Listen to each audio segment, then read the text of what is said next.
महाकारुणिक तथागत समय संबुद्ध, त्याचबरोबर संपूर्ण जम्बोद्वीपामध्ये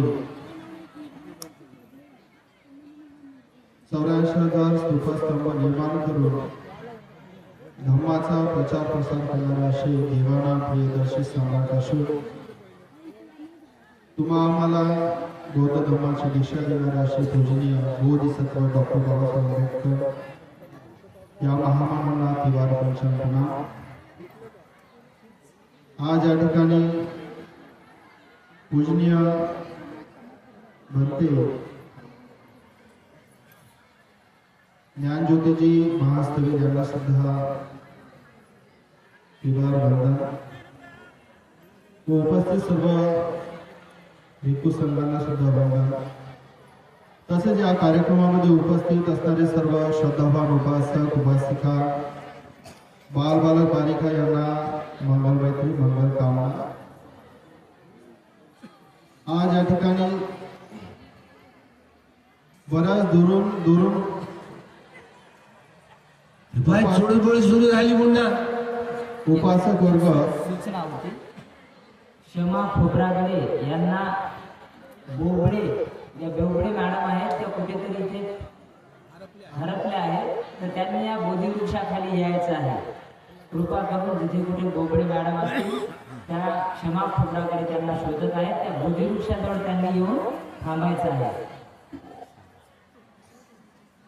बरेच दुरून या ठिकाणी उपासक धम्म श्रवण करण्यासाठी आलेले आहेत। भगवान बुद्धाच्या जीवन काळातील असंख्य अशा काही घटना आहेत, त्या आज बरेच दिवस जरी होऊन गेले असेल तरी त्या घटनेतून आपल्याला काही ना काही आपल्याला जे बोध आहे ते बोध आजही आपल्याला घेण्यासारखं आहे त्याच्यामधून। म्हणून अनेक लोक जे आहे बुद्धाच्या काळामध्ये ज्यावेळेस बुद्ध जैतवन विहारामध्ये राहत होते त्यावेळेस असंख्य असे काही लोक आहेत जे उपासक आहेत, ते उपासक जसा वेळ मिळेल तसं भगवान बुद्धाकडे जायचे धम्म श्रवण करण्यासाठी। दुरून लोक यायचे, धम्म श्रवण करायचे, धम्म श्रवण करून आत्मसात करून आचरण करण्याचा प्रयत्न करायचे।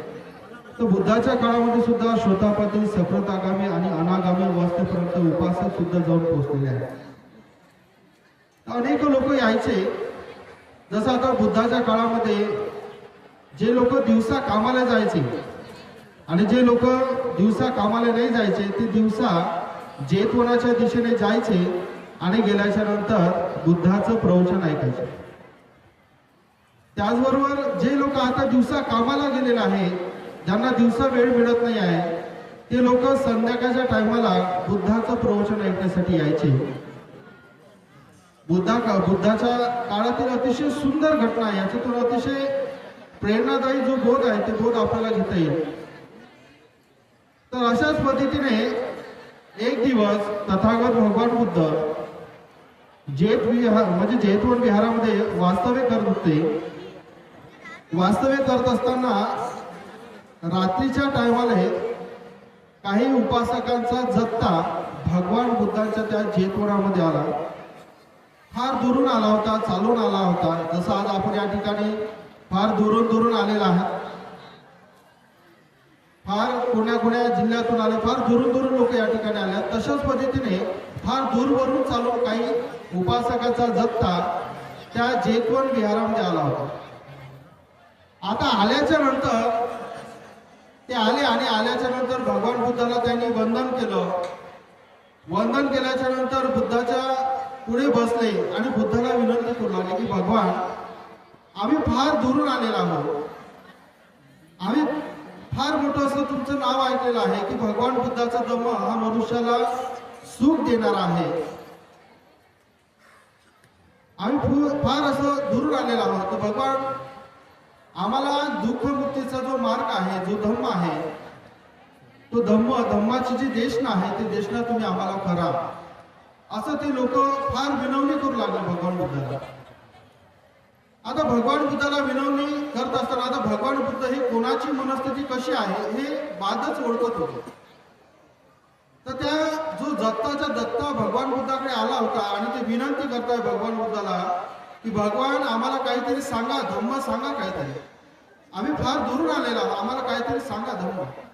भगवान बुद्धाने त्यांची मनस्थिती ओळखली की हे फार दूरवरून आलेले लोक आहेत, थकलेले आहेत, भागलेले आहेत.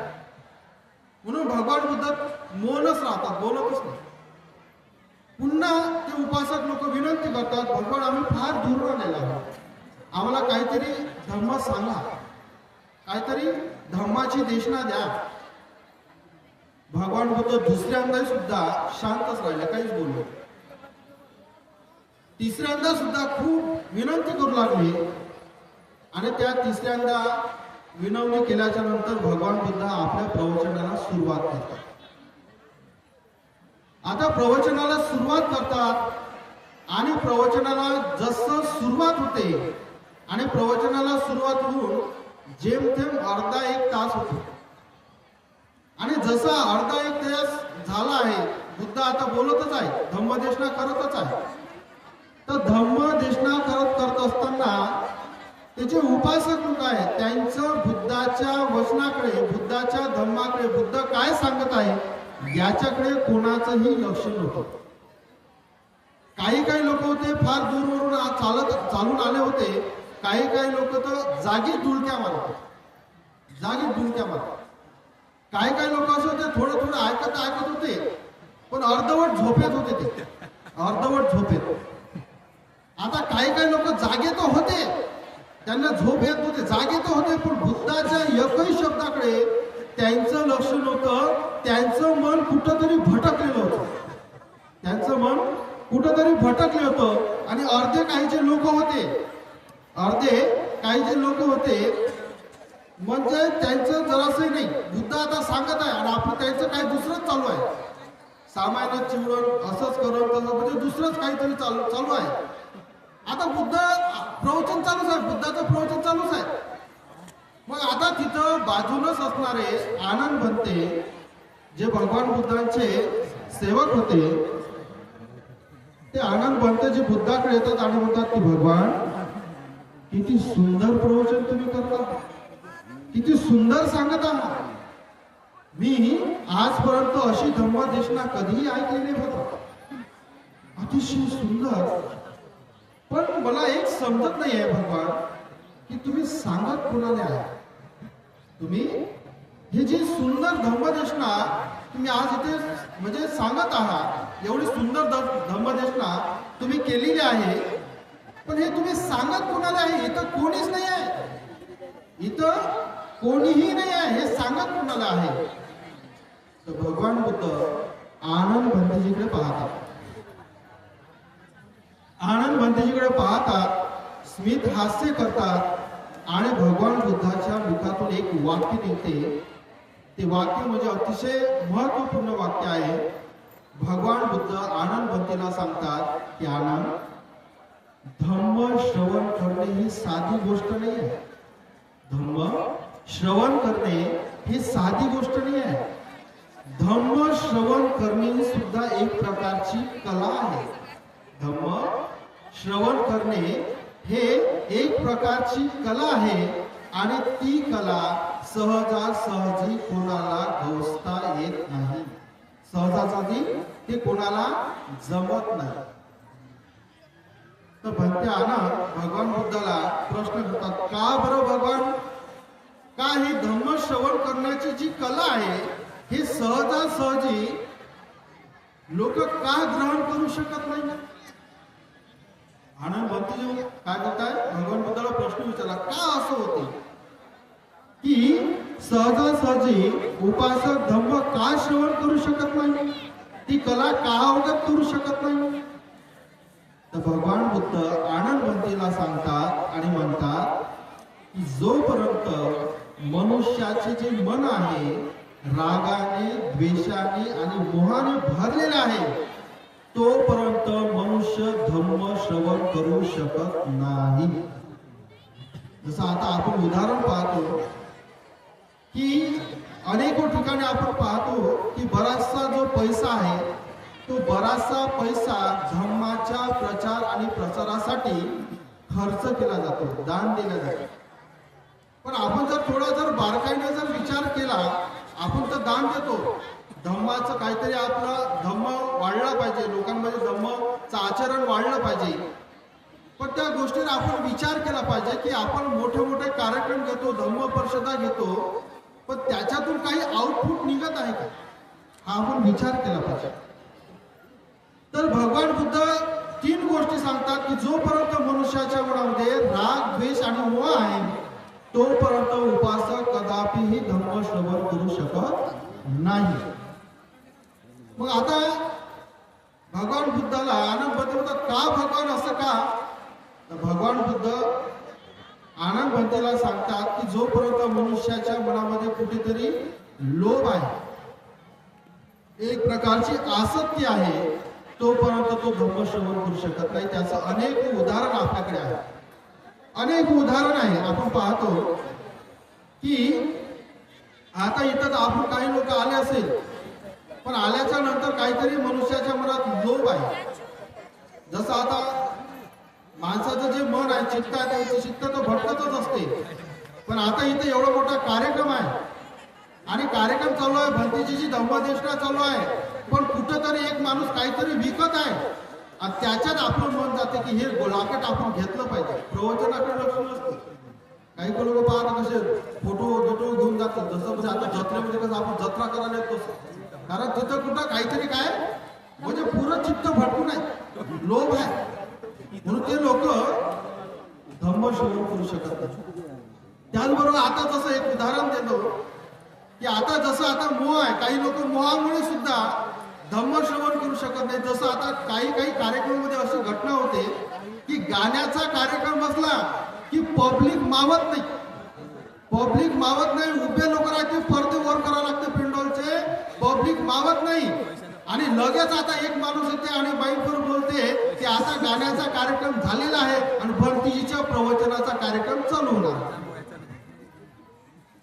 भंतीजीच्या प्रवचनाचा कार्यक्रम आता चालू होणार आहे. आता गाण्याचा जो सत्र आहे ते सत्र खतम झाले आहे आणि भंतीजीचं प्रवचन चालू आहे, आता चालू होणार आहे लगेच. तर ते पडदे का काही अर्ध चालले लोक बाहेर, लोक चालले. आता काही लोक वाटते ऐकूच भंतीजीचं प्रवचन, ते बसतात बिचारे ऐकतात. आता ऐकत असताना आपलं काही नियोजन नसते कार्यक्रमाचं, आता ते ऐकून राहिले मनातच एक उपासक येते, जेवण तयार झालेलं आहे म्हणते, तिथं जेवण वाढणं चालू आहे, जे कोणी जेवायचे राहिले असेल त्यांनी जेवण करून घ्या. पण तिचं प्रवचन आता चालूच नाही. अर्धे लोक गाणे ऐकणारे जे लोभान आहे, गाण्याच्या लोभान आले ते तर पहिले गायब झाले. पण जे लोक बिचारे आता प्रवचन ऐकणार भंतीजीचं आणि म्हणतातच काय तिथं जेवणाचा कार्यक्रम चालू आहे, आता तिथं वाटणार आहे जेवण. लोक आता त्या माणसाला विचारायचं आता मी जेवण करू की आता त्या भंतीचं प्रवचन आहे, जाऊ द्या म्हणते. आता लंबी लाईन लावतो म्हणते, आता नाहीतर जर भेटलं नाही किंवा लाईन मध्ये जर हे झालं ते लोक उठून जातात. इन म्हणजे असं म्हणा की एवढा मोठा पेंडॉल टाकला राहते, पण भंतीचं प्रवचन म्हटलं की म्हातारे कुतारे चालले बसले तिथे. म्हणून हे अशी स्थिती आहे, कारण लोभ आहे मनामध्ये आणि त्या लोभामुळं धम्म जे आहे ते धम्म श्रवण करू शकत नाही उपासक. हे बुद्धाने 2500 वर्ष पूर्वी सांगितले. त्याचबरोबर द्वेषापोटी सुद्धा धम्म श्रवण करू शकत नाही. मगाशी उदाहरण दिलं भंतेजीनं, सांगितलं की आपापले जे काही उपासक आहेत ते बसले आपल्या ग्रुपनं, त्या ग्रुपमध्ये दुसरी बाई जर त्या जागेत आली तर तिला सरकणं. पण आता ते सरकणं म्हणत आहे तर प्रेमानं म्हणत आहे का, नाही म्हणत आहे, द्वेष आहे ना. पण भंतीचं प्रवचन चालू आहे, पण ती बाई कशात व्यस्त आहे, तिचं मन कशात आहे, माया जागेवर बसायचं नाही. ती बाई दुसरी ती तिकडे गेली लगेच येणार आहे का नाही, आम्हालाच तिथं बसायला जागा नाही आहे का नाही. काही लोकांना आपापले दुपट्टे काही वाकया हातून ठेवलेला आहे की आमचा एरिया आहे का नाही. म्हणून भगवान बुद्ध म्हणतात की कुठेतरी द्वेष आहे आणि त्या द्वेषापोटी सुद्धा उपासक धम्म श्रवण करू शकत नाही. आपण जर आपल्या विहारामध्ये जर पाहिलं तर आता जे काही उपासिका विहारामध्ये जातात, वंदना घेतात, पण काही अशा उपासिक असतात की त्या उपासिकाचा ते द्वेष करतात. जे लोक विहारात जाऊन वंदना करतात, वारंवार भंतीला भोजनदान देतात, त्यांचं प्रवचन ऐकतात, तर ते तर एक वर्ग राहतेच गावात, पण एक दुसरा वर्ग आहे ते यायले म्हणते काहीच काम धंदे नाही म्हणते, त्याचा द्वेष करतात ते यायने हे सही आहे हे दिये म्हणजे रिकामे आहे म्हणते, हे आपल्याला काम आहे म्हणते, हे रिकामे लोकांचं काम आहे विहारात जाणं, वंदना घेणं, भंतीला भोजन देणं, आपल्याला कुठं म्हणते बापा वेळ आहे त्याला दिलं म्हणते, ते त्याला दिलं असे लोक म्हणतात. म्हणजे पाहणं म्हणजे त्याच्या मनात काय जे करून राहिले त्याच्याविषयी द्वेष आहे, म्हणून त्या द्वेषापोटी सुद्धा ते विहारात जात नाही, भंतीले बोलवत नाही, त्यांच्याकडून 4 शब्द धम्माचे श्रवण करत नाही. म्हणून भगवान बुद्धाने 2500 वर्षापूर्वी सांगितलं की द्वेषापोटी सुद्धा धम्म श्रवण उपवास करू शकत नाही. आणि मोहापोटी सुद्धा, मोह जडलेला आहे प्रत्येक मनुष्याला, मोह आहे का नाही, मोह आहे, कोण्या ना कोण्या गोष्टीचा मोह आहे, आणि त्या मोहापोटी सुद्धा मनुष्य धर्म श्रवण करू शकत नाही. म्हणून भगवान बुद्धाने राग, द्वेष आणि मोह या आपल्या मनातून घालवण्यासाठी ध्यान सांगितले. वारंवार भंतेजी आपल्याला सांगते, भंतेजी अनेक वेळा प्रवचनामध्ये म्हणतात सुद्धा, कोणाकोणाच्या ध्यानाचे शिबिर झालेलं आहे, काही लोक हात वरत करतात, काही लोक हात वरतच करत नाही. आता केलेच नाही आता काय हात वरत करून, तर भंतेजी त्याला म्हणतात तुम्ही आदिवासीच राहिले, तुम्ही आदिवासीच राहिले, तुम्ही शिबिर केलंच नाही, तुम्ही आदिवासीच राहिले, मागच राहिले, भंतेजी म्हणतात त्याला. म्हणून आपल्या मनातील राग, द्वेष, मोह हा जर घालवायचा असेल, मनाला जर शांत करायचं असेल, तर ध्यान हे विपश्यना हेच एक मार्ग आहे की त्या मार्गातून मनुष्य धम्माला जाणू शकतो. आता धम्माला हे कसं जाणता येते, तर धम्म हे चित्ताद्वारे, आचरणाद्वारे जाणता येतो. म्हणून आपण लक्षात घेतलं पाहिजे. आता मला सांगा, तुम्ही या ठिकाणी आले, तुमचं घर दार हे ते सर्व सोडून आले, काही लोक गाड्या करू आले, काही लोक वेळेतला वेळ काढून आले. कशासाठी आले तुम्ही? ऐका, तुम्ही रिकामे आहे म्हणून आले का? नाही, तुम्ही कामाचेच आहात, पण तुम्ही कशासाठी आले? आपल्याला 4 गोष्टी धम्माच्या ऐकण्यासाठी मिळाल्या पाहिजे, धम्म आपल्यामध्ये आत्मसात झाला पाहिजे, यासाठी आपण आपला वेळेतला वेळ काढून या ठिकाणी येतो, भिक्खू लोकांच्या सानिध्यामध्ये येतो. पण आपलं मन असं तसं नाचवते, आपल्याला इकडे भटकवते तिकडे भटकवते. म्हणजे जो टाइमातला टाइम काढून तुम्ही धम्मासाठी आले, तो टाइम असाच गमावता, आहे का नाही? दुसऱ्या दिवशी आपल्या गाड्या भरल्या, फोटो घेतले, लॉकेट घेतले, निघाले रस्त्यावर. म्हणून आपण विचार करा, तुम्ही वेळेतला वेळ काढून आलेला आहे, की इथून आपण काहीतरी घेऊन गेलं पाहिजे, इथून धम्म जे आहे ते धम्म आपण समजून घेतलं पाहिजे. यासाठी तुम्ही एवढ्या मोठ्या जंगलामध्ये इथं आलेला आहेत, भिक्खू संघाच्या सानिध्यामध्ये आलेला आहे. मोज मजा करण्यासाठी, इकडे तिकडे भटकण्यासाठी, फिरण्यासाठी नाही आलो आपण, इथं धम्म श्रवण करण्यासाठी आलेला आहोत. आणि धम्म श्रवण करण्यामध्येच आपला जास्तीत जास्त टाइम गेला पाहिजे. भंतीनं म्हणता एक शब्द म्हटला की आपलं म्हणजे भारत देशामध्ये भगवान बुद्धाचं सर्व काही झालेलं आहे. बुद्धाला ज्ञानप्राप्त म्हणजे सिद्धार्थ गौतम बोधिसत्वाचा जन्म भारतातच झाला, ज्ञानप्राप्ती सुद्धा भारतातच झाली, त्यांचा पहिला उपदेश भगवान बुद्धाने भारतातच केला, त्यांचं महापरिनिर्वाण भारतातच झालं, सगळं झालं. पण भारताचेच लोक धम्माच्या विषयी कंगाल, समजून घेऊन नाही राहिले धम्म काय आहे. आणि इतर देशी लोक आहेत, इतर देशामध्ये धम्माची किंमत म्हणजे लोकांना कळत आहे. तिथं तुम्ही आम्ही केव्हा जातो तिथं कुठल्या कार्यक्रमाला, तर ते जे उपासक लोक आहेत, ते उपासक लोक एखादा भिक्खू जर प्रवचन करत असेल तर शांत बसणार, अजिबात आवाज नाही. इथं बुद्ध वचन चालू आहे, धम्मदेष्टा चालू आहे, आणि आपण बोलत आहोत, तर हे बुद्धवाणीचा फार मोठा अपमान आहे. तुम्ही तर धम्मश्रवण करून कुशल कर्म म्हणजे कुशल कर्म करण्यासाठी नाही, तिथं धम्मश्रवण चालू आहे, तुमचं आपसात बडबड चालू आहे, तर ते धम्माचा अवमान आहे, अपमान आहे. आणि तुम्हाला असं वाटत असेल की धम्माचा अवमान झाला पाहिजे, अपमान झाला पाहिजे, बोला, कुशल बोला, आपसात बोला, म्हणजे दिवस रात्र बोला. पण ज्यावेळेस आपण धम्माची देशना सुत्तपठण आपण चालू असते, बुद्धाच्या मुखातून निघालेले जे वचन आहे ते वचन इथं चालू असते, तर त्याचाही सुद्धा बुद्धाच्या मूर्तीचा आपण आदर करतो ना. पण बुद्ध वचनाचा आदर करणे म्हणजे सुद्धा एक प्रकारची काय बुद्धाप्रती असणारी ही श्रद्धा आहे. जोपर्यंत बुद्ध वचनाप्रती भिक्खू लोकांनी जी धम्मदेशना दिलेली आहे, त्या धम्मदेशनाविषयी तुमच्या मनामध्ये जर आदर नसेल, तर काही कामाचं नाही. तुम्ही धम्माचा अवमान करताय, तुम्ही कुशल कर्म नाही करत आहे. तुम्ही काय करताय? बोलून चालून किंवा बडबड करून इकडे तिकडे फिरून तुमच्या हातून धम्माचा कुठेतरी अवमान होता. हे आपण लक्षात घेतलं पाहिजे, हे समजून घेतलं पाहिजे. आपण धम्माच्या या धम्म पेंडॉलमध्ये इथं आलेलो आहोत आणि ह्या सर्व गोष्टी आपण समजून घेतलं पाहिजे. म्हणून 2500 वर्षापूर्वी भगवान बुद्धाने सांगितलेलं आहे की जोपर्यंत माणसाच्या मनात राग, द्वेष, मोह आणि लोभ आहे तोपर्यंत मनुष्य धम्म श्रवण करू शकत नाही. आणि तोच राग, द्वेष, मोह घालवण्यासाठी आज आपण या ठिकाणी संगारामगिरीला इथं आलेला आहोत. आपलं चित्त स्थिर करण्यासाठी आलेला आहोत. आपल्या मनातील राग, द्वेष कमी करण्यासाठी आलेला आहोत. तर आपलं संपूर्ण वेळ जो आहे तो वेळ धम्म श्रवण करण्यासाठी आपण गेला पाहिजे. म्हणून या धम्म परिषदेच्या निमित्ताने या ठिकाणी भिक्खू संघाने मला बोलण्याची संधी दिली. त्यांच्या भिक्खू संघाप्रती मी खूप आभार व्यक्त करतो. आणि माझी धम्मदेशना तुम्ही सर्वांनी श्रवण करून घेतली. तुमचं खूप मंगल हो, खूप कल्याण हो, आयु आरोग्य संपत्तीचा लाभ हो, एवढंच बोलतो. इथेच थांबतो. भवतु सब मंगल, भवतु सब मंगल, भवतु सब मंगल.